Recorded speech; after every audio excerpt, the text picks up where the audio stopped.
Hello guys, कैसे हैं आप सब लोग। आशा करता हूं मैं आपसे बहुत अच्छे होंगे और उतनी अच्छी आपकी पढ़ाई भी चल रही होगी और सिविल सेवा परीक्षा की इस तैयारी में अब आपको मजा आने लगा होगा। साथ ही साथ मैं ये उम्मीद करता हूं कि हमारा जैसे जैसे सिलेबस आगे बढ़ता जा रहा है, आप पुराने सिलेबस को नहीं भूल रहे हैं। पुराने जो टॉपिक्स हमने पढ़े उनको आप तरीके से, जिस तरीके से आपका रिवीजन होना चाहिए उस तरीके से आप रिवीजन कर रहे हैं। उससे पहले दो महत्वपूर्ण सूचनाएं जो मुझे आपको देनी है। पहला ये कि जो फाउंडेशन बैच है, बैच नंबर 5 जो फाउंडेशन बैच है, जिसमें आपको दोनों प्रारंभिक परीक्षा जिसको हम प्री कहते हैं और मुख्य परीक्षा जिसको हम मेंस एग्जामिनेशन कहते हैं, दोनों की तैयारी करवाई जाएगी। इसकी जो ओरिजिनल प्राइस है वो है 30,500 रुपए। आपको 30,500 पे नहीं करना है, आपको यूज करना है कोड एमबी लाइव। और जैसे आप कोड एमबी लाइव यूज करोगे तो प्राइस गिर के कितनी हो जाएगी, मात्र 18,999 रुपए। आप ध्यान रखें कि आप कोड यूज करें एमबी लाइव। कल भी किसी बच्चे का मैसेज आया था कि सर मुझसे मैंने एक ज्यादा अमाउंट पे कर दिया है 18,999 से। मैं फिर से कह रहा हूं, आप कोड जब तक यूज नहीं करेंगे तब तक आपको जो डिस्काउंट मिलना चाहिए वो डिस्काउंट नहीं मिलेगा। सेम चीज आपको याद रखनी है अपने एनसीईआरटी वाले बैच में भी। एनसीईआरटी जो 100 डेज का बैच है उसका बैच नंबर 1 शुरू हो रहा है 22 तारीख से। 22 तारीख से क्लासेस शुरू हो जाएंगी शाम को 3 बजे से। तो शाम को 3 बजे से इसकी क्लासेस शुरू हो जाएंगी, 3 PM इसकी क्लासेस रहेंगी और करीब 2 घंटे की क्लासेस होंगी। इसमें भी आपको ध्यान रखना है, ओरिजिनल जो प्राइस है वो है 4,000 रुपए। लेकिन अगर आप कोड यूज करते हो, कोड कौन सा यूज करना है, आपको कोड यूज करना है एमबी लाइव। जैसे आप कोड यूज करते हो तो प्राइस गिर के कितनी हो जाएगी, 1499 1499 रुपए। लेकिन ध्यान रहे आप कोड हमेशा यूज करें। कौन सा कोड यूज करें आप, एमबी लाइव, जिससे आपको मैक्सिमम डिस्काउंट मिल जाए। ठीक है, ये बात हमने कर ली थी अच्छे से। मैं आपको रिवीजन की बात बता रहा था कि आपको रिवीजन करते रहना है। और रिवीजन किस तरीके से होता है, देखो जियोमॉर्फोलॉजी हमारा खत्म हो गया।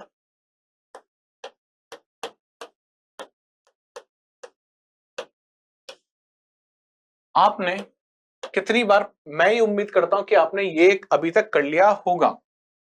आपने क्लासेस अटेंड की हैं और क्लास के साथ एक बार आपका रिवीजन हो चुका होगा पूरे टॉपिक्स का। एक बार आपका रिवीजन हो चुका होगा मतलब आपने एक टॉपिक को क्लास में पढ़ लिया और एक बार आपने उसका रिवीजन कर लिया। अब आप उसका रिवीजन नंबर 2 शुरू कर दें। किसके साथ, जब क्लाइमेटोलॉजी की क्लासेस चल रही हैं तो मैं उम्मीद करता हूं कि आप अपना सेकंड नंबर का जो रिवीजन है वो आप यहाँ पे कंप्लीट कर लेंगे। क्लाइमेटोलॉजी के साथ साथ ही मुश्किल से आपको जियोमॉर्फोलॉजी कंप्लीट करने में मुश्किल से आपको 10 दिन लगेंगे। 10 दिनों का समय लगेगा और 10 दिनों में आप अपना सेकंड रिवीजन कंप्लीट कर लेंगे। और इसके बाद एक बार और आप इसका तीसरे नंबर का रिवीजन कर लेंगे।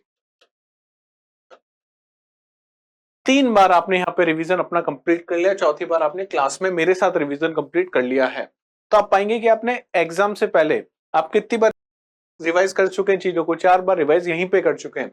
जब बाद में जब आप रिवीजन करने पहुंचेंगे तो आपका रिवीजन होगा रिवीजन नंबर 5, रिवीजन नंबर 6 और रिवीजन नंबर 7।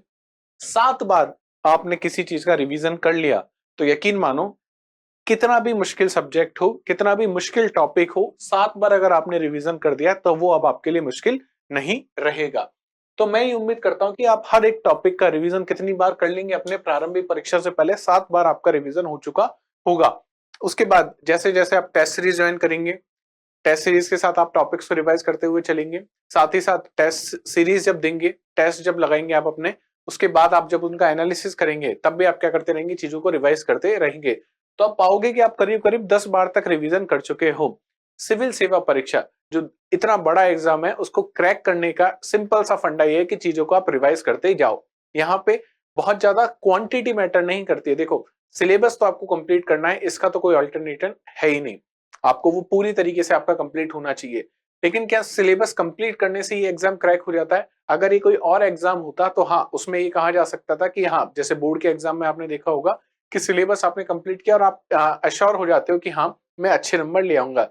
लेकिन चूंकि ये सिविल सेवा परीक्षा है, देश के सबसे बड़े अधिकारी आप बनने जाओगे, आपको चीजों को नंबर ऑफ टाइम्स रिवाइज करना पड़ेगा। एक किताब है उसको 6 बार 7 बार 8 बार रिवाइज करना पड़ेगा आपको। ये आपने बहुत बार सुना होगा कि 10 किताबें पढ़ने से ज्यादा अच्छा है कि एक किताब को आप कितनी बार पढ़ें, 10 बार पढ़ें। इसका मतलब कम से कम उसको 10 बार क्या कर लें, रिवाइज कर लें। तो मैं उम्मीद करता हूं जियोमॉर्फोलॉजी को उतने समय में आप रिवाइज कर चुके होंगे। हमने कल हमारा नया टॉपिक शुरू कर दिया था जिसका नाम है क्लाइमेटोलॉजी, या जिसको जलवायु विज्ञान के नाम से भी जाना जाता है। हमने सबसे पहले डिस्कशन किया था क्लाइमेट क्या होता है। हमने जाना था क्या, क्लाइमेट। हमने क्लाइमेट की चर्चा करी थी, हमने जलवायु की चर्चा करी थी। हमने देखा था जो चीज करीब 35 वर्षों का औसत है,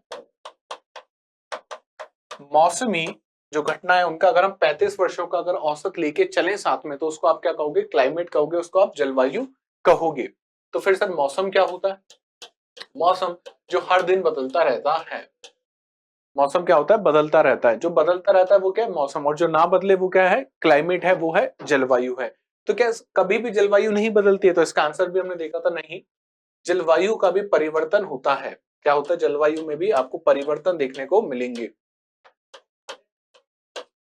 आपने बार बार सुना होगा ग्लोबल वार्मिंग जैसा शब्द। ग्लोबल वार्मिंग क्या है? पृथ्वी का जो तापमान है वो लगातार क्या हो रहा है? बढ़ रहा है। क्या बढ़ रहा है? क्लाइमेट चेंज हो रहा है। हम बार बार इस, अगर आप एनवायरमेंट सेक्शन में देखोगे तो बार बार आपको इस शब्द देखने को मिलेगा जिसको हम कहते हैं जलवायु परिवर्तन। जलवायु परिवर्तन।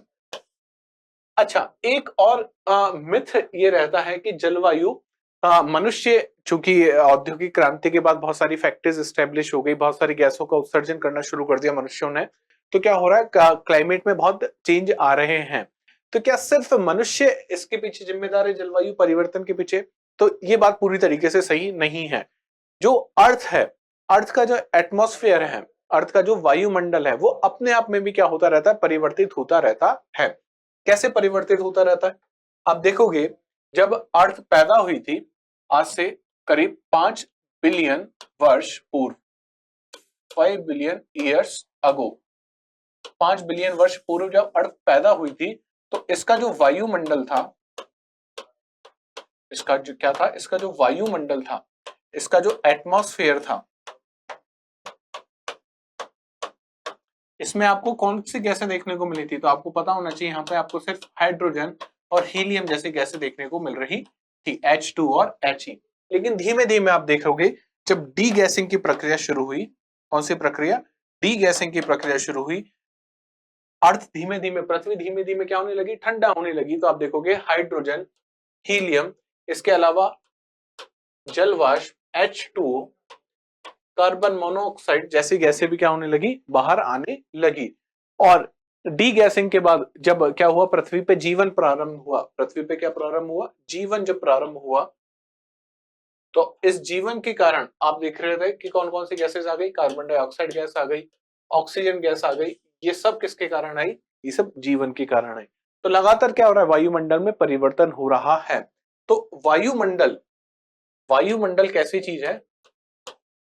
वायुमंडल क्या हमेशा एक जैसा रहेगा? तो ये बात याद रखने की वायुमंडल परिवर्तनशील है, परिवर्तनशील है। ये क्या होता रहता है? ये चेंज होता रहता है समय के साथ। तो ये बात आपको ध्यान रखनी है। वायुमंडल, क्या स्थल मंडल भी परिवर्तनशील है? अगर हाँ तो प्लीज मुझे कमेंट सेक्शन में बताना आप कि स्थल मंडल परिवर्तनशील है या नहीं। अगर है तो इसके पीछे क्या कारण है, अगर नहीं तो इसके पीछे क्या कारण है। चलो यहीं से एक मुख्य परीक्षा का भी प्रश्न बन जाता है। मुख्य परीक्षा में आपसे एक प्रश्न पूछा जा सकता है, क्या स्थल मंडल, क्या स्थल मंडल भी वायुमंडल की तरह, वायुमंडल की तरह परिवर्तनशील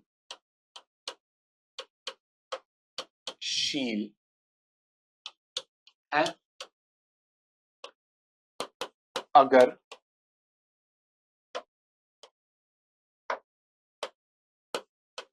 हाँ तो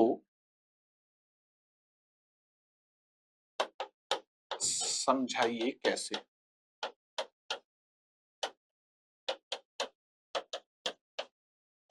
और इसी प्रकार अगर ना तो समझाइए कैसे। तो ये आपका एक प्रश्न हो गया मुख्य परीक्षा का। इस तरीके से प्रश्न आ सकते हैं, बहुत ही इजी सा सवाल है। अगर आप देखोगे तो ये प्रश्न आप करके बताइए मुझे, और आप मेरे इंस्टाग्राम जो हैंडल है उस पर आप इसका आंसर लिख के भेजें मुझे। ठीक है, हमने बात करी थी कल, और हमने देखा था कि 5 बिलियन वर्ष पूर्व पहले क्या हुआ था, पृथ्वी की उत्पत्ति हुई थी। 4 बिलियन वर्ष पूर्व पहले, आज से अगर 4 बिलियन वर्ष पहले जाएंगे तो किसकी स्थापना हो गई थी, जल मंडल की स्थापना हो गई थी। क्या आ गया था, जल मंडल, जल की प्रेजेंस या जल आपको दिखने लग गया था। इसके बाद आप देखोगे धीमे धीमे क्या हो रहा है, वायुमंडल का विकास होना शुरू हो गया। किसका विकास शुरू हो गया, वायुमंडल का विकास शुरू हो गया था। हमने देखा था कि अगर हम प्रथम चरण की बात करें, जब अर्थ या पृथ्वी बनके तैयार हुई थी तो सिर्फ आपको कौन सी गैसें देखने को मिली थी, आपको हाइड्रोजन और हीलियम गैसें देखने को मिली थी। क्यों देखने को मिली थी सिर्फ हाइड्रोजन और हीलियम? अगर आप सौर मंडल देखोगे तो सौर मंडल में जो प्रमुख ग्रह है, जैसे मैं मानू सौर मंडल में जो तारा है वो है सूर्य। सूर्य में आज भी कौन सा आपको गैसें में देखने को मिलेंगी, हाइड्रोजन और हीलियम। और वो ग्रह जो सूर्य से काफी दूरी पे है वहां पे भी आपको हाइड्रोजन और हीलियम देखने को मिलती हैं। इससे हमको ये पता लगता है कि पृथ्वी जब शुरुआती स्टेज में थी अपनी, तो कौन सी गैसेस आपको देखने को मिली थी, हाइड्रोजन और हीलियम। धीमे धीमे जब पृथ्वी ठंडा होने लगी तो कौन सी प्रक्रिया शुरू हुई, डी गैसिंग की प्रक्रिया शुरू हुई। तो बहुत सारी गैसें क्या होने लगी, बाहर आने लगी।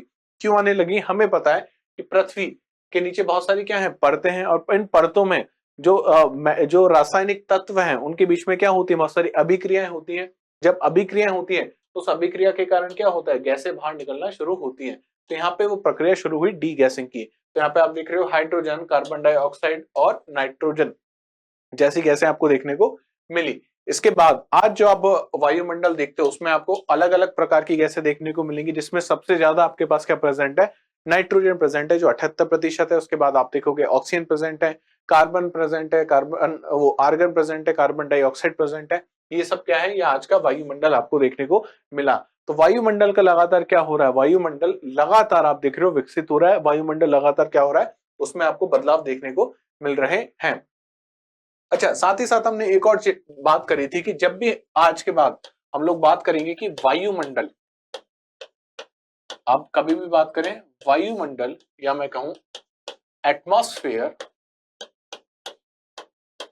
तो आपको क्या सिर्फ गैसों के बारे में ध्यान होना चाहिए? तो हमको पता है कि नहीं, वायुमंडल के 3 घटक आपको देखने को मिलेंगे मुख्यतः। 3 घटक कौन कौन से देखने को मिलते हैं? सबसे पहले आपको पता होना चाहिए, आपको देखने को मिलेंगे गैसेस। दूसरा आपको देखने को मिलेगा वाटर वेपर, और तीसरा आपको देखने को मिलेगा डस्ट पार्टिकल्स। तो इसको हम और किस नाम से जानते हैं, गैसों को हम गैस ही कहते हैं। वाटर वेपर जल वाष्प, तथा डस्ट पार्टिकल को आप क्या कहोगे, धूल के कण। तो इन तीनों चीजों से मिलकर क्या बनता है, वायुमंडल बनता है। तो वायुमंडल सिर्फ गैसों से नहीं मिलके बनता। तो प्रारंभिक परीक्षा में आपसे पूछा जा सकता है कि वायुमंडल के मुख्य घटक कौन कौन से हैं। उसमें आपने को लिख दिया कि ऑक्सीजन है, नाइट्रोजन है, आर्गन है, धूल के कण है, जल वाष्प है। तो उसमें वो सारे वायुमंडल के घटक आपको देखने को मिलेंगे। ये बात आपको ध्यान रखनी है। इसके बाद हमने बात करी सबसे पहले कि गैस कौन कौन सी आपको देखने को मिलेगी। तो गैसों में सबसे पहले हमने बात करी थी इस टेबल की। टेबल आपको याद होनी चाहिए, उसमें भी आपको 5 याद होनी चाहिए। कहां तक, नियॉन तक आपको सारी चीजें पता होनी चाहिए। सबसे पहले नाइट्रोजन, नाइट्रोजन के बाद ऑक्सीजन, आर्गन, कार्बन डाइऑक्साइड और नियॉन। नाइट्रोजन सबको पता है करीब 78%, ऑक्सीजन 21%, आर्गन से चीजें आपको याद होनी चाहिए। आर्गन करीब करीब 1% जिसको 0.93 कहा जाता है। कार्बन डाइऑक्साइड 0.03 है जिसका, और नियॉन इसका है 0.002। मतलब आप समझ रहे हो, 100 में से सिर्फ 0.002 आपको क्या देखने को मिलेगी, आपको देखने को मिलेगी नियॉन। लेकिन टॉप 5 में आ रही है, और सबसे ज्यादा क्या है, नाइट्रोजन है। तो हमने जब नाइट्रोजन की बात करना शुरू किया था तो हमने देखा था नाइट्रोजन क्या हम लोग डायरेक्टली ले सकते हैं एटमॉस्फेयर में, इतनी ज्यादा नाइट्रोजन है, लेकिन फिर भी हम लोग डायरेक्टली नाइट्रोजन नहीं ले सकते। क्यों नहीं ले सकते, क्योंकि जो नाइट्रोजन ऑक्सीजन और जो नाइट्रोजन वायुमंडल में अवेलेबल है उसको मनुष्य डायरेक्टली उसका क्या नहीं कर सकता, पाचन नहीं कर सकता। तो नाइट्रोजन को किस में कन्वर्ट करना पड़ता है, हमें नाइट्रोजन को कन्वर्ट करना पड़ता है या परिवर्तित करना पड़ता है नाइट्रेट में। किसमें, नाइट्रेट में। अच्छा, कौन इनको नाइट्रेट में परिवर्तित करता है, तो हमें पता है इसके लिए भगवान ने किसको बना के भेजा है, राइजोबियम को बना के भेजा है। तो राइजोबियम क्या करता है, वायुमंडल से नाइट्रोजन लेता है राइजोबियम और किसमें परिवर्तित करता है, नाइट्रेट में। अब ये जो नाइट्रेट है इसको कौन ग्रहण कर सकता है, बहुत आसानी से मनुष्य ग्रहण कर सकता है। अच्छा, ये राइजोबियम आपको कहाँ देखने को मिलेगा, राइजोबियम आपको दाल का जो जड़ होती है, जो पल्सेस होती है, उनकी जो रूट्स होती है, उसमें आपको क्या देखने को मिलेगा, राइजोबियम देखने को मिलेगा। और नाइट्रोजन कितना प्रतिशत अवेलेबल है हमारे वायुमंडल में, तो आपको पता होना चाहिए करीब 78% के अवेलेबल है, नाइट्रोजन अवेलेबल है। ठीक है। अच्छा, नाइट्रोजन के बारे में एक और चीज पता होनी चाहिए जो कल हमने देखा था ह्यूमन, मनुष्य में बहुत सारे क्या है, मनुष्य में बहुत सारे सिस्टम है। इन सिस्टम, ये सिस्टम किससे मिलके बने हुए हैं, ये सिस्टम मिलके बने हुए हैं ऑर्गन्स से।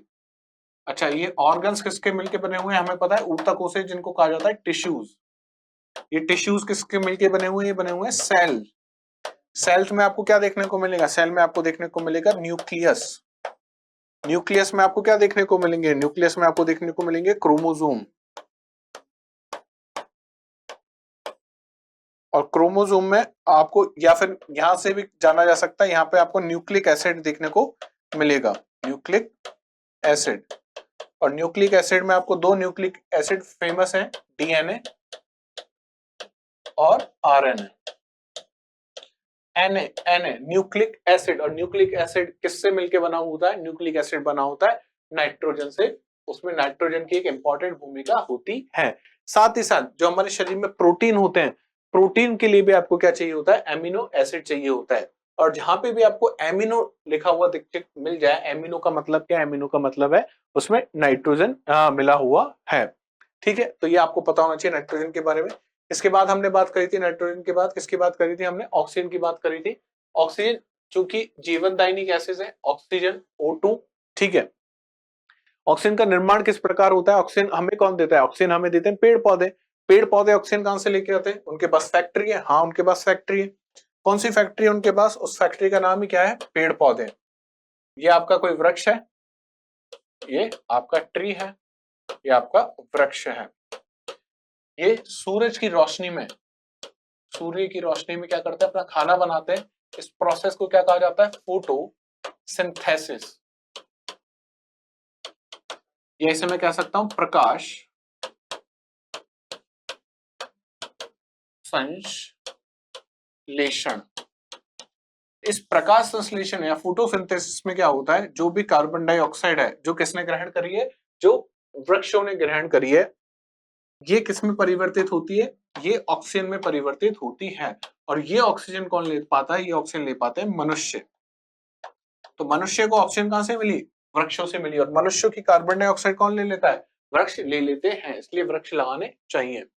ठीक है, साथ ही साथ हमने ये भी देखा था कि अगर मान लीजिए FeO2 है, इसमें से मैं Fe को अलग कर लूं और ऑक्सीजन को इसमें से अलग कर लूं, तो ऑक्सीजन का अलग होना ये क्या कहलाता है, इसको कहा जाता है रिडक्शन। क्या कहा जाता है, इसको कहा जाता है रिडक्शन।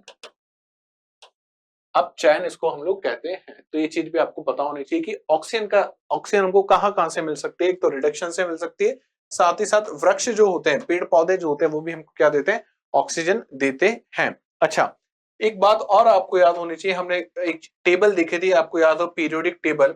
और उस पीरियोडिक टेबल में हमने जाना था कि कुछ गैसें क्या होती है, सक्रिय होती है और कुछ गैसें अक्रिय होती हैं। कुछ गैसें कैसी होती है, इनको कहा जाता है सक्रिय गैसें, कुछ गैसें होती हैं अक्रिय गैसें,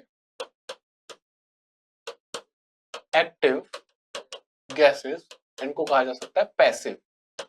वैसे इनको एक और नाम दिया जाता है इनर्ट गैस, इनर्ट गैस इसको कहते हैं। तो इनर्ट गैसेस में हमने पढ़ा था, जो 18 नंबर का आपको रो देखने को मिल रही है, ये सारी गैसें कैसी हैं, इनर्ट गैसेस, जिसमें आपको हीलियम, नियॉन, आर्गन, क्रिप्टॉन, रिनॉन, ये सारी देखने को मिलेंगी।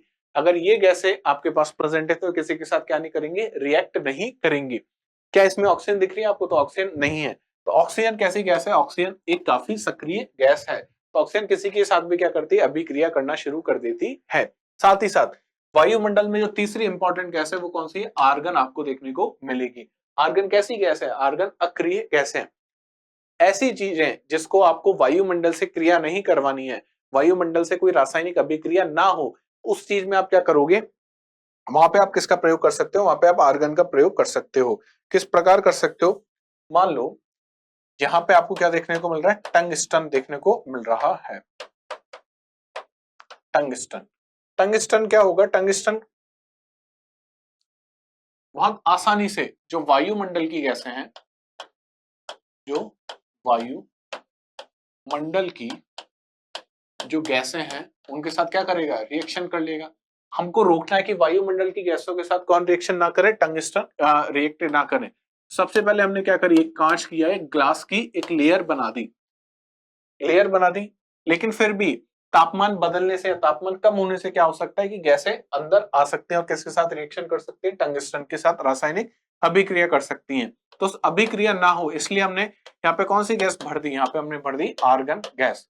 अब जब आर्गन गैस भर दी तो जब भी तापमान कम होगा या ज्यादा होगा तो उसको कौन कंपनसेट कर लेगा? ये आर्गन गैस कंपनसेट कर लेगी। और कौन सी? वायुमंडल की गैसें अब इस बल्ब के अंदर नहीं आ पाएंगी। और जब अंदर नहीं आ पाएंगी तो टंगस्टन के साथ रिएक्शन नहीं कर पाएंगे। और जब टंगस्टन के साथ रिएक्शन नहीं हुआ तो आपका बल्ब चलता रहेगा। तो यहाँ पे हम लोग किसका प्रयोग करते हैं? आर्गन जैसी गैसों का प्रयोग करते हैं। इसके बाद हमने बात करी ओजोन की। ओजोन बहुत इंपॉर्टेंट गैस है। ओजोन को अगर आप देखोगे तो ओजोन किस चीज से बना हुआ है? ओजोन का जो फॉर्मूला है वो है O3। क्या है? O3। अच्छा, ये O3 बना कैसे? हमने देखा था जो ऑक्सीजन है, ऑक्सीजन को मैं इस प्रकार लिख सकता हूं, इस प्रकार O। अच्छा, ये O और O के बीच में आपको देखने को मिल रहा है बॉन्ड है, ये दोनों एक दूसरे से जुड़े हुए हैं। इन बॉन्ड को क्या तोड़ना है? अब इस बॉन्ड को आप कैसे तोड़ सकते हो? जब इसका तापमान बहुत ज्यादा हो जाए। अच्छा, इसका तापमान बहुत ज्यादा कैसा हो सकता है? थंडर स्टॉर्म, या जिसको कहा जाता है तड़ित झंझा। बिजली अगर चमक रही है तो तापमान वहां पे बहुत ज्यादा होगा, थंडर स्टॉर्म। जैसे बिजली चमकी, तापमान बहुत अधिक हुआ, ऑक्सीजन के बॉन्ड यहाँ पे क्या हुए? टूट गए। लेकिन एक और ऑक्सीजन यहाँ पे प्रेजेंट थी। ये वाला जो ऑक्सीजन है, अकेला ऑक्सीजन, जिसको नेसेंट ऑक्सीजन कहा जाता है, ये इसके साथ जब जुड़ेगा तो किस में परिवर्तित हो गया? ओजोन में परिवर्तित हो गया, O3 में परिवर्तित हो गया। O3 क्या होता है? O3 को कहा जाता है ऑक्सीजन, ओजोन। अब O3 किस प्रकार दिखता है? अगर O3 को आप देखोगे तो O3 की आकृति कुछ इस प्रकार आपको देखने को मिलेगी। यह है O3 आपको देखने को यहाँ पे मिलेगा। ठीक है। अच्छा, वायुमंडल में क्या हर जगह ओजोन देखने को मिलेगी? तो देखो, सब जगह कुछ कुछ मात्रा में ओजोन देखने को मिलती है, लेकिन सर्वाधिक ओजोन आपको कहां देखने को मिलेगी? ये इंपॉर्टेंट है, यहां से क्वेश्चन पूछा जाता है। कुछ मात्रा में ओजोन वायुमंडल की सभी ऊंचाइयों पर विद्यमान रहती है, परंतु इसका सर्वाधिक सांद्रण कहां पे देखने को मिलेगा? 10 से 50 किलोमीटर की ऊंचाई तक, विशेष रूप से 12 से 35 किलोमीटर की ऊंचाई पे आपको क्या देखने को मिलेगी? ओजोन लेयर देखने को मिलेगी। आगे हम पढ़ेंगे भी कि 12 से 35 किलोमीटर के बीच में वायुमंडल का कौन सा हिस्सा होता है, कौन सा मंडल होता है। यहाँ पे ये 12 से 35 किलोमीटर के आसपास होता है समताप मंडल। तो इसी कारण इसे कौन सा कहा जाता है? समताप मंडलीय ओजोन इसको कहा जाता है। और वायुमंडल में 80 से 100 किलोमीटर की ऊंचाई पर पैराबैंगनी विकिरण या तड़ित झंझा के दौरान विद्युत विसर्जन के कारण ऑक्सीजन के अणुओं को क्या हो जाता है? विखंडन हो जाता है, अलग अलग हो जाते हैं। जिसके बात कर रहे थे कि ऑक्सीजन क्या हुआ? दो भागों में टूट गया और ऑक्सीजन के दो अलग अलग अणु हो जाते हैं, जिससे ओजोन की एक परत का निर्माण होता है। और अधिकांश ओजोन आपको कहां देखने को मिलेगी? जहां पे ज्यादा वर्षा होगी। और वर्षा कहां पे ज्यादा होगी? जहां पे ज्यादा गर्मी होगी। तो उष्ण और उपोष्ण कटिबंधीय क्षेत्रों में आपको अधिकांश ओजोन का क्या देखने को मिलेगा? निर्माण होते हुए देखने को मिलेगा। ओजोन का काम क्या होता है? हमें बचपन से पढ़ाया गया कि ओजोन क्या करती है? जो पैराबैंगनी या मैं कहूं अल्ट्रा वायलेट जो रेज होती है, कहां से आती है? वो सूर्य से आती है, सन से जो आती है, उसको डायरेक्ट कहां तक नहीं पहुंचने देती? पृथ्वी तक नहीं पहुंचने देती। तो इस तरीके का एक फिल्टर के रूप में कार्य कौन करती है? ओजोन कार्य करती है। अगर ओजोन नहीं होती तो आपको पता है क्या होता? सब लोगों को स्किन कैंसर हो जाता। ठीक है। उसके बाद हमको सब पढ़ना है जल वाष्प। अब जल वाष्प क्यों जरूरी है सबसे पहले ये समझा जाए। वायुमंडल में अगर जल वाष्प नहीं होता, या मैं इसको लिख सकता हूं H2O, क्या लिख सकता है उसको, H2O अगर नहीं होता तो क्या होता, तो वायुमंडल में अगर H2O नहीं होता तो बारिश नहीं होती, बारिश नहीं होती, जितनी भी आप ठंडक देखते हो, नदी के आसपास आप जाते हो तो ठंडी ठंडी हवाएं आपको देखने को मिलती है, वो सब नहीं होता। वायुमंडल में अगर जल वाष्प नहीं होती तो शायद जीवन भी संभव नहीं होता। तो इसलिए वायुमंडल में जल वाष्प बहुत ज्यादा जरूरी है। अच्छा, क्या वायुमंडल में जल वाष्प भी बराबर विभाजित है? तो नहीं, ऐसा नहीं है। परिवर्तनशील गैस है ये भी, जो ऊंचाई के साथ लगातार क्या रहती है, घटती रहती है। गर्म तथा आर्द्र उष्ण कटिबंधियों में हवा के आयतन का केवल कितना होती है, केवल 4% होती है। जबकि ध्रुवों और जैसे ठंडे रेगिस्तानों, शुष्क प्रदेशों में यह हवा के आयतन का 1% से भी क्या हो सकते, कम हो सकती है। मतलब अगर रेगिस्तान पे जाओगे आप, रेगिस्तान मतलब थार में अगर चले गए आप, या मैं कहूं ध्रुवों की ओर चले गए, ध्रुवों में भी क्या बहुत ज्यादा ठंडक है, तो वहां जो ठंडक है उस समय भी क्या देखने को नहीं मिलेगी आपको, जल वाष्प देखने को नहीं मिलेगी, क्योंकि इतना ठंडा है वो जम जाएगी, और जम के किस में परिवर्तित हो जाएगी, वो बर्फ में परिवर्तित हो जाएगी। तो वहां पे भी आपको जल वाष्प की मात्रा बहुत कम देखने को मिलती है। अच्छा, एक चीज और समझने की कोशिश करो आप यहाँ पे, कि ये है पृथ्वी, ये है आपका भूमध्य रेखा। भूमध्य रेखा पे आप देखोगे, या इसको कहा जाता है क्या, इक्वेटर भी हम लोग कहते हैं इसको, विषुवत व्रत भी हम लोग इसको कहते हैं। यहाँ पे सूर्य की किरणें सीधी पड़ती हैं, सन रेज कैसे पड़ रही है, डायरेक्ट पड़ रही है। जब भूमध्य रेखा पर सूर्य की सीधी किरणें पड़ती हैं तो सबसे ज्यादा वाष्पीकरण भी कहाँ होगा, भूमध्य रेखा पे होगा। और सूर्य की किरणें या तो ना के बराबर या सबसे कम कहां पे पड़ेगी, पोल्स पे, जैसे कहूं मैं ध्रुवों पे, तो ध्रुवों पे वाष्पीकरण ना के बराबर होगा। तो जैसे जैसे आप भूमध्य रेखा से, जैसे जैसे आप भूमध्य रेखा से ध्रुवों की ओर जाओगे, वापस सुनना, जैसे जैसे आप भूमध्य रेखा से, जैसे जैसे आप भूमध्य रेखा से कहां जा रहे हो, ध्रुवों की ओर जा रहे हो, क्या कम होती जाएगी, जल वाष्प की मात्रा कम होती जाएगी, जल वाष्प की मात्रा क्या होती जाएगी, कम होती जाएगी।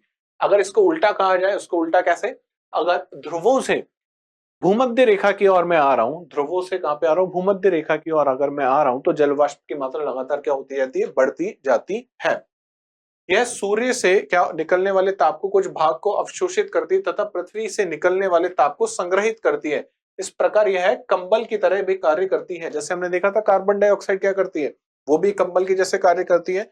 तो ये मान लो ये जल वायुमंडल है, ये आपका क्या है, पृथ्वी है। बाहर से सूर्य की किरणें आ रही हैं, तो कुछ सूर्य की किरणों को आने देगी, और जब सूर्य की किरणें यहां से टकरा के जाएंगी तो एकदम सबको बाहर नहीं जाने देगी। कौन नहीं जाने देगी, जल वाष्प, जल वाष्प इनको रोक लेती है। अगर इनको नहीं रोकती तो क्या होता, सोचो, नहीं रोकती तो जितनी भी किरणें आई उतनी सारी की सारी चली जाती, और जब चली जाती तो जो पृथ्वी का तापमान है वो गर्म नहीं हो पाता। अगर पृथ्वी का तापमान गर्म नहीं होता तो यहाँ पे जीवन संभव नहीं था। तो ये भी एक कैसी गैस है, ये भी एक ग्रीन हाउस गैस है। कौन सी, जल वाष्प। ये भी आपको ध्यान होना चाहिए।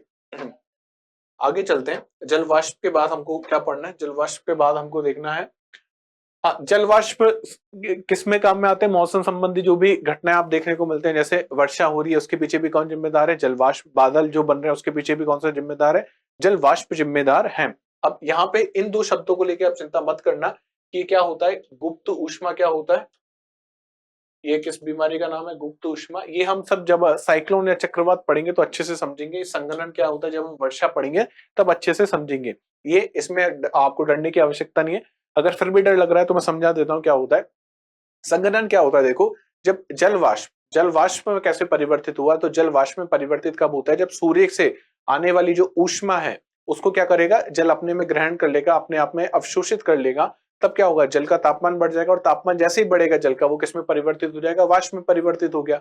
तो जब पानी गर्म होगा तो किस में परिवर्तित हो रहा है, वाष्प में परिवर्तित हो रहा है। अच्छा, पानी क्या हो रहा है, गर्म हो रहा है। गर्म होने का मतलब क्या है, वो अपने आप में एक ऊष्मा को क्या कर रहा है, अवशोषित कर रहा है। लेकिन जैसे जैसे ऊपर जाता जाएगा, वो जैसे जैसे कहां जाता जाएगा, ऊपर जाता जाएगा, तापमान क्या है, ऊपर ठंडा होता जाएगा। जब तापमान ठंडा हो रहा है तो उसके अंदर जो ऊष्मा थी, अब क्या करेगा, उसको वो रिलीज करेगा, उसको वो छोड़ना शुरू करेगा। तो नीचे से जो ऊष्मा उसने ग्रहण करी थी वो ऊपर जाके छोड़ना शुरू कर देता है। तो छोड़ी हुई ऊष्मा क्या कहलाती है? गुप्त ऊष्मा कहलाती है। अब संघनन क्या होता है? संघनन का मतलब है जब जल वाष्प किसमें परिवर्तित हो जाते हैं? बादल में परिवर्तित हो जाते हैं। एक साथ इकट्ठे होंगे सारे वाष्प और किसमें परिवर्तित हो जाएंगे? बादलों में परिवर्तित हो जाएंगे, तो उसे क्या कहा जाता है? उसे संघनन कहा जाता है। तो ये इतना सा है। इसके बाद धूल के कण।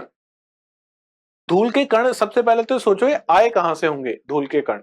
धूल के कण सबसे पहले हमको पता है कि जब पृथ्वी बन रही थी तो उस समय भी बहुत सारे धूल के कण थे, जिससे नेबुला बना था, अगर आपको याद हो तो कुछ उल्का या उल्का पिंड जो होते हैं, जब वो आते हैं तो उससे भी आपको धूल के कण मिलते हैं। उसके अलावा जब ज्वालामुखी विस्फोट होता है तब भी आपको धूल के कण मिलते हैं। समुद्र से अगर क्या हो रहा है? वाष्पीकृत हो रहा है, तो वहां पे हवा चलेगी, नमक जो होगा वो भी कहाँ मिल जाएगा? वो भी किसमें परिवर्तित हो जाएगा? कणों में परिवर्तित हो जाएगा। इन सबको क्या कहा जाता है? इन सबको धूल के कण कहा जाता है। अच्छा, धूल के कण भारी होंगे या हल्के होंगे? धूल के कण हमें पता है कि अगर गैसों के मुकाबले हम लोग देखें या जलवाष्प के मुकाबले अगर हम देखें तो धूल के कण उससे ज्यादा भारी देखने को मिलेंगे। अच्छा, भारी चीज आपको सतह के पास देखने को मिलेगी, सतह से दूर देखने को मिलेगी? तो हमें पता है चूंकि गुरुत्वाकर्षण बल है, और गुरुत्वाकर्षण बल के कारण क्या होता है? अगर ये पृथ्वी की सतह है तो सतह के पास में जो भी भारी कण है, जो भी भारी कण है, ये आपको कहां देखने को मिलेंगे? सतह के पास देखने को मिलेंगे। और जितने भी हल्के कण है वो आपको कहां देखने को मिलेंगे? सतह से दूर देखने को मिलेंगे। इसके पीछे क्या रीजन है? इसके पीछे ग्रेविटेशनल फोर्स या गुरुत्वाकर्षण बल इसके पीछे रीजन है। तो धूल के कण भी आपको कहां देखने को मिलेंगे? चूंकि वो थोड़े भारी होते हैं तो सतह के पास देखने को मिलेंगे। तो जो बड़े कण होंगे धूल के वो आपको यहां देखने को मिलेंगे सतह से, और जो हल्के कण होंगे धूल के वो आपको कहां देखने को मिलेंगे? सतह से दूर आपको देखने को मिलेंगे। और ये कहां पे देखने को मिलेंगे आपको? उपोष्ण और शीतोष्ण प्रदेशों में सूखी हवा के कारण इनका क्या देखने को मिलेगा? जमाव देखने को मिलेगा, जो विषुवत और ध्रुवीय प्रदेशों की तुलना में यहाँ अधिक मात्रा में देखने को मिलेंगे। ये इंपॉर्टेंट लाइन है, ये आपको याद रखनी चाहिए। ठीक है, इसके बाद आगे की ओर चले। अच्छा, धूल के कण और क्या काम में आते होंगे? धूल के कण हमें पता है जब संघनन की प्रक्रिया शुरू होती है। कौन सी प्रक्रिया शुरू होती है? संघनन। संघनन कैसे होता है हमें पता है। ये कोई वाटर बॉडी है, यहाँ पे क्या था? जल था, सूर्य की रोशनी से परिवर्तित हो गया जल वाष्प में। अब ये जल वाष्प जब और ऊपर जाएगा तो तापमान उसको क्या मिलेगा? थोड़ा कम मिलेगा। जब तापमान कम मिलेगा तो ये जल वाष्प क्या करते हैं? किसी धूल के कण, इस धूल के कण को, इतना बड़ा धूल का कण मान लेते हैं हम लोग, अभी जूम करके देख रहे हैं, और इसके चारों ओर अगर आप देखोगे तो ये जो जल वाष्प है इस प्रकार एकत्रित हो जाता है। तो जल वाष्प का काम होता है किस में काम में आता है? संघनन में काम में आता है। अगर धूल के कण नहीं होते, क्या नहीं होते? ये धूल के कण नहीं होते तो बादल नहीं बनते। क्यों नहीं बनते? क्योंकि संघनन की प्रक्रिया ही सही तरीके से नहीं हो पाती। पानी जो है वो ऊपर टिक ही नहीं पाता, पानी डायरेक्टली कहाँ होता? नीचे गिर जाता। तो इसलिए धूल के कण किस में काम में आते हैं? बादलों के निर्माण में भी कार्य आते हैं। और इसी कारण धूल के कणों को किस नाम से जाना जाता है? धूल के कणों को आर्द्रता ग्राही नाभिक, या इसको कहा जाता है हाइग्रोस्कोपिक न्यूक्लियाई की तरह कार्य करते हैं। हाइग्रोस्कोपिक न्यूक्लियाई मतलब क्या है?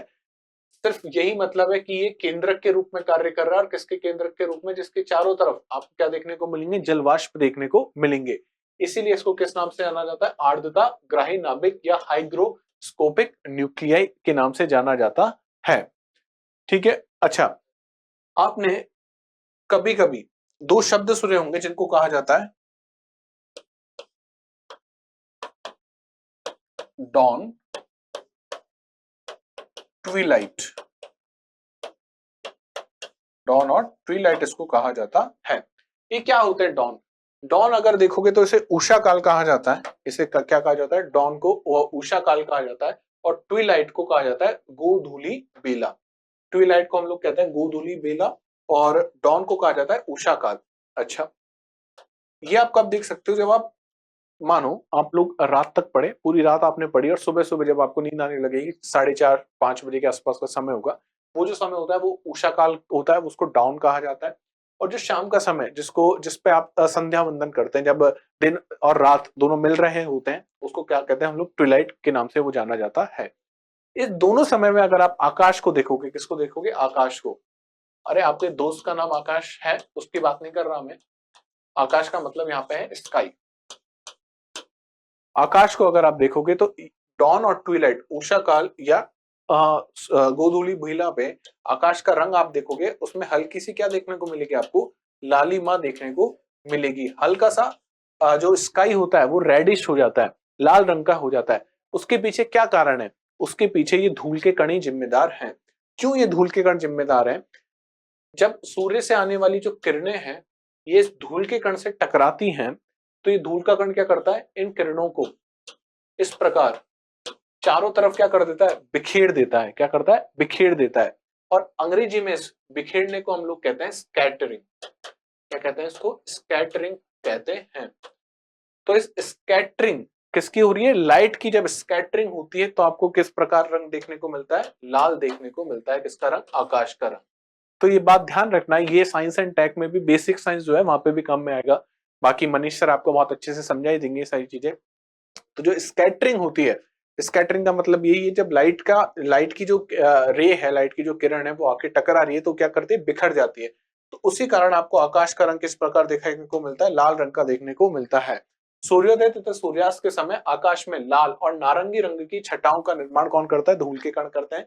सूर्योदय तथा सूर्यास्त के समय आकाश में इस प्रकार छाई लाली को उषा काल या गोधूली बेला कहते हैं। आकाश का नीला रंग धूल के कणों के द्वारा प्रकाश प्रकीर्णन, इसको हिंदी में स्कैटरिंग को हम लोग क्या कहते हैं?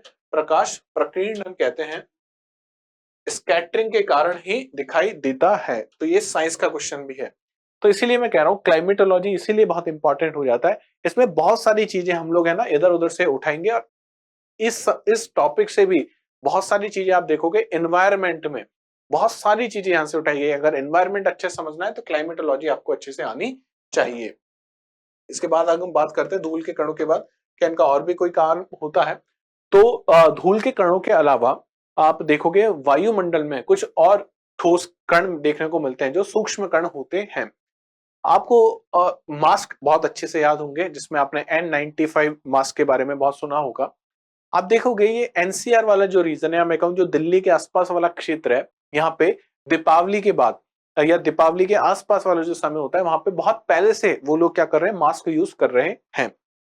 अगर आपने मूवी देखी है पिंक, अमिताभ बच्चन की जो मूवी है पिंक, उसमें आप देखोगे जब अमिताभ बच्चन साहब क्या करते हैं, वॉक करने जाते हैं तो मास्क लगा के जाते हैं। उस समय तो कोविड भी नहीं था, तो उस मास्क का क्या प्रयोग?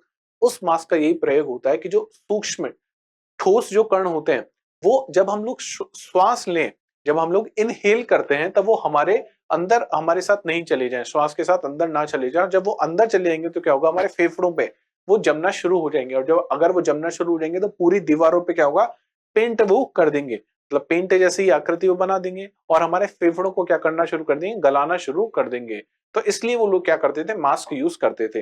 अब ये जो ठोस के कण है, इन्हीं को कहा जाता है क्या? Particulate matter. इसको हिंदी में कहते हैं पीएम। अब ये पीएम मोदी जी नहीं है, ठीक है ना?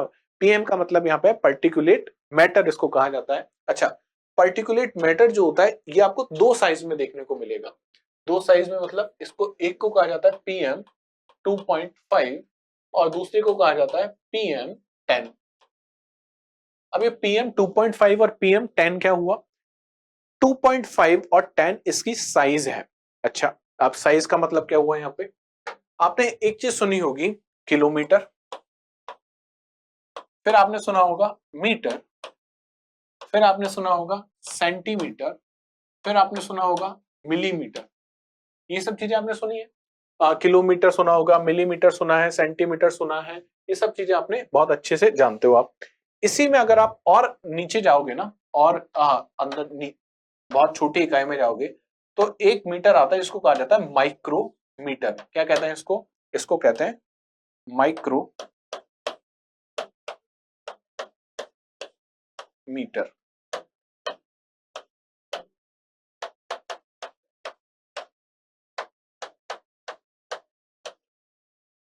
तो किलोमीटर से छोटी इकाई मीटर, मीटर से छोटी सेंटीमीटर, सेंटीमीटर से छोटी मिलीमीटर। इसी में अगर आप नीचे जाओगे तो आपको क्या देखने को मिलेगा? माइक्रोमीटर देखने को मिलेगा। तो इस माइक्रोमीटर साइज के क्या होते हैं? ये पार्टिकल होते हैं। अगर किसी पार्टिकल की साइज 2.5 माइक्रोमीटर है, तो इसे आप क्या कहोगे, इसे आप कहोगे पीएम 2.5। ठीक है, इसे आप क्या कहोगे, पीएम 2.5 कहोगे। और अगर किसी पर्टिकुलेट मैटर के साइज 10 माइक्रोमीटर है तो इसे आप क्या कहोगे, इसे कहोगे आप पीएम 10 इसको कहोगे। तो आप समझ चुके कि ऐसे ठोस कण, छोटे छोटे ठोस के कण जिनकी साइज 2.5 माइक्रोमीटर या 10 माइक्रोमीटर है, उसे किस नाम से जाना जाता है, उसे नाम से जाना जाता है पर्टिकुलेट मैटर के नाम से जाना जाता है। तो ये क्या हमारे लिए बहुत ज्यादा फायदेमंद है? तो नहीं, हमारे लिए बिल्कुल फायदेमंद नहीं है। इतने सूक्ष्म कण होते हैं, जब हम लोग श्वास लेते हैं तो हमारे साथ अंदर चले जाते हैं। आपको ध्यान होगा कि दिवाली के आसपास क्या घटना होती है। दिवाली के आसपास दिल्ली जो होता है बहुत पॉल्यूटेड हो जाता है। दिल्ली और दिल्ली के आसपास वाला क्षेत्र जिसमें गुड़गांव, नोएडा, फरीदाबाद, ये वाला जो इलाका आता है, इसमें बहुत ज्यादा पॉल्यूशन हो जाता है। उसके पीछे एक कारण ये भी है कि वहां पे बिल्कुल पास में जो पंजाब है, वहां पे पराली जलाई जाती है। वहां पे जो धान होता है, उसके बाद जो उसकी जड़ें बचती हैं उसको जला देते हैं वहां के किसान। उसके कारण क्या होता है, सब चीज नहीं जल पाती। कुछ क्या होती है, जब धुएं के साथ ऊपर जाते हैं तो कुछ सूक्ष्म कण होते हैं, वो धुएं के साथ कहाँ चले जाते हैं, ऊपर चले जाते हैं और वो दिल्ली को पूरा घेर लेते हैं। जब दिल्ली को उन्होंने पूरा घेर लिया था, जब दिल्ली वासी जब श्वास लेते हैं तो क्या होता है, तो वो जो सूक्ष्म ठोस के कण होते हैं वो श्वास के साथ अंदर चले जाते हैं। अगर आपकी गाड़ी बहुत ज्यादा धुआं छोड़ रही है तो उसमें भी हो सकता है पीएम 2.5 और पीएम 10 जैसे क्या हो, पार्टिकल हो। ये सब क्या करते हैं, ये सब श्वसन संबंधी जो रोग हैं उनको क्या करते हैं, पैदा करते हैं। तो ये होता है पीएम 10 और ये होता है पीएम 2.5 होता है। अब या तो ये हो सकता है कि किसी डायरेक्टली स्रोत से आपके पास पहुंच जाए, जैसे जैसे मान लो कहीं पे निर्माण हो रहा है, कहीं पे कंस्ट्रक्शन का काम चल रहा है, तो वहां पे सीमेंट बजरी आपको देखने को मिलेगी। तो सीमेंट बजरी क्या होता है, जब काम होता है और तोड़फाड़ कहीं पे हो रही है, मान लो कंस्ट्रक्शन का काम हो रहा है, कहीं पे पुरानी इमारत है उसको तोड़ा जा रहा है, तो उसमें आप देखोगे गुबार सा निकलता है जब उस दीवार को तोड़ा जाता है। उसमें बहुत छोटे छोटे क्या होते हैं, पार्टिकल होते हैं। वो हो सकता है 10 माइक्रोमीटर के, हो सकता है 2.5 माइक्रोमीटर के हों। इसी प्रकार द्वितीय कण क्या हो सकते हैं, ये कोई अभिक्रिया के कारण पैदा हुए हों तो आप उनको क्या कहोगे, द्वितीय कण कहोगे। जैसे जैसे उद्योगों में, फैक्ट्रीज में क्या होता है, फैक्ट्रीज में बहुत सारी गैसों के अभिक्रियाएं होती हैं और कण निकलते रहते हैं। तो उनसे जो अगर कण निकलेंगे तो आप उनको क्या कहोगे, द्वितीय कण कहोगे। और सीधे स्रोत से आपके पास आ रहे हैं तो उनको आप क्या कहोगे, उनको आपको प्राथमिक कण के नाम से उनको जानोगे। तो ये होता है पीएम 2.5 और पीएम 10। ये बहुत काम में आएगा, है ना, आप जब एनवायरमेंट पढ़ोगे तो बहुत अच्छे से इनको समझना। लास्ट चीज आज के लिए वो ये है कि धीमे धीमे वायुमंडल में जो गैसें हैं उनका क्या होता जाता है, उनकी सांद्रता बढ़ती जा रही है। इसके पीछे कौन सा रीजन है? तो सबसे पहले हम देख रहे हैं कार्बन मोनोऑक्साइड, जिसको सीओ के नाम से जाना जाता है। तो कार्बन मोनोऑक्साइड जो बढ़ रही है वायुमंडल में, उसके पीछे क्या कारण है, ईंधन का अपूर्ण दहन। आप बाइक में देखते हो कि बाइक में बहुत सारी जो बाइक होती है, बहुत सारी कार जो होती है या ट्रक्स जो होते हैं, वो बहुत धुआं छोड़ते हैं। तो उसमें क्या होता है, जो दहन होना चाहिए ईंधन का, वो अच्छी तरीके से, वो पूरी तरीके से नहीं हो पाता। तो जब पूरी तरीके से दहन नहीं होता तो किसमें परिवर्तित होता है, कार्बन मोनोऑक्साइड में। अगर पूरी तरीके से दहन हो जाता तो CO2 में परिवर्तित होता, लेकिन जब पूरी तरीके से दहन नहीं होता तो वो कार्बन मोनोऑक्साइड में परिवर्तित हो जाता है। तो कार्बन मोनोऑक्साइड जो वातावरण में बढ़ रही है उसके पीछे क्या कारण है, ईंधन का अपूर्ण दहन। इसी प्रकार आप देखोगे नाइट्रोजन ऑक्साइड, जिसमें दोनों आपको देखने को मिलेगी, NO और NO2, नाइट्रोजन ऑक्साइड और नाइट्रोजन डाइऑक्साइड। इसके पीछे क्या कारण है, उच्च तापमान या उच्च दबाव पे दहन। आप तापमान ले गए 500 डिग्री पे और दहन आप उसका कर रहे हो और प्रेशर आपने वहां पे बहुत तेजी से बढ़ा दिया है, तो उस समय अगर दहन कर रहे हो तो वो किसमें परिवर्तित होगा, नाइट्रोजन डाइऑक्साइड में या नाइट्रोजन ऑक्साइड में वो परिवर्तित होगा। तो इससे किसकी मात्रा बढ़ रही है, NO या NO2 की। इसी प्रकार ये बहुत इंपॉर्टेंट है, जिसकी आजकल बहुत चर्चा होती है, एनवायरमेंट के पेपर में भी यहाँ से आपको सवाल देखने को मिले थे मुख्य परीक्षा में।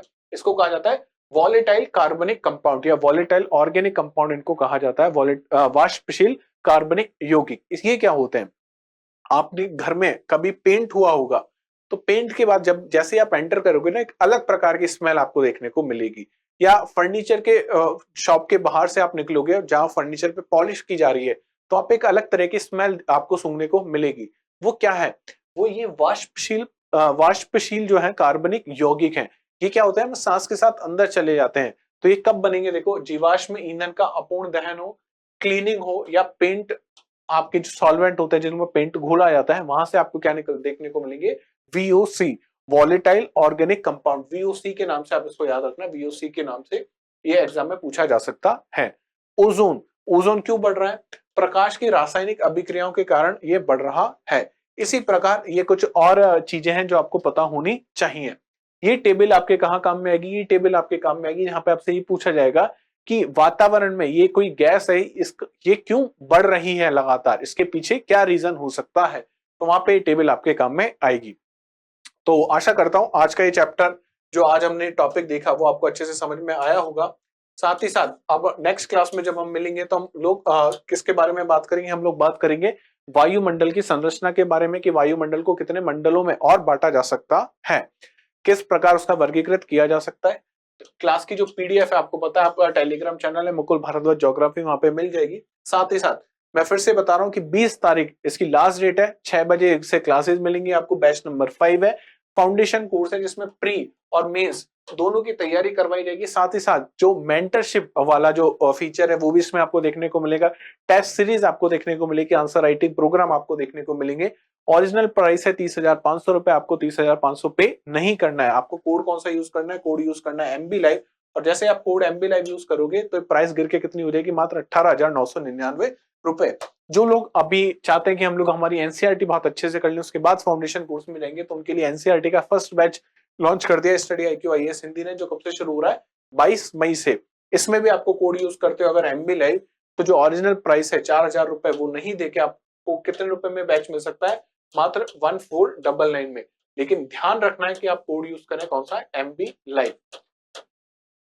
ध्यान रखना, कोड यूज करना आप MB Live। साथ ही साथ चीजों को आप रिवाइज करते रहो, नोट्स अभी से बनाना शुरू कर दो। क्लाइमेटोलॉजी के अगर जियोमॉर्फोलॉजी में आपने गलती करी थी तो आप दोबारा ये गलती ना दोहराएं।